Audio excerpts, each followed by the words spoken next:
जय जगन्नाथ सांग मैंने आज चलतु आम छतु करवा। छतु को भलसे बाछि नवा, बाछि नहीं ताको हलदी लुण पकई पानी ताको किछि समय भेदिबा पई रखिदबा। जेहेतु आमे छतु करूछंती सेको भलसे धोइबा।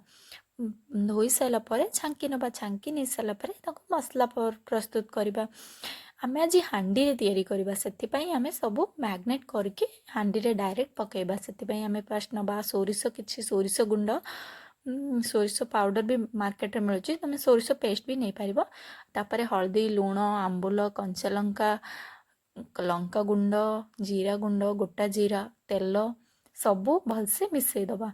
मिसई सारा पर किछि समय मैग्नेट कर रखिबा। तापरे हांडी भितरे सब छतु को रखिबा। छतु को रखिकी आमे चुली रे तैयारी करबा। चुली जाली देइथबा, निया जळुथबो, चुली रे नेकी बसेबा। चुली रे बसिबा परे किछि समय परे छतु रे बहुत सारा पानी बाहरे। जेहेतु आमे धोईकी चिपुड़ी थिबा, पुणी भी बहुत सारा पानी बाहरुथबो। ताको जाळिबा।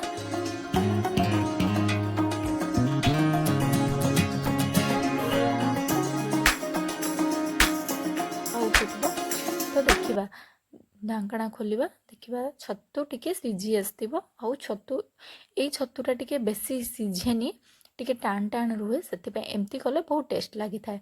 एनी भलसे आउ ए छतुटा एमती हेइथिबो।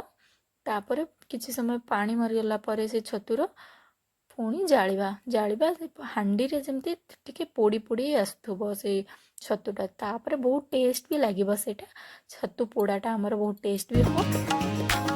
आओ बास्ना तो बहुत सुंदर लगुच। बास्ना माटी हांडी बास्ना आसूची। तापरे सोरिष आंबुल छतुटा खाइबा। देखिए गोटे थर एमती तैयारी करी खातु।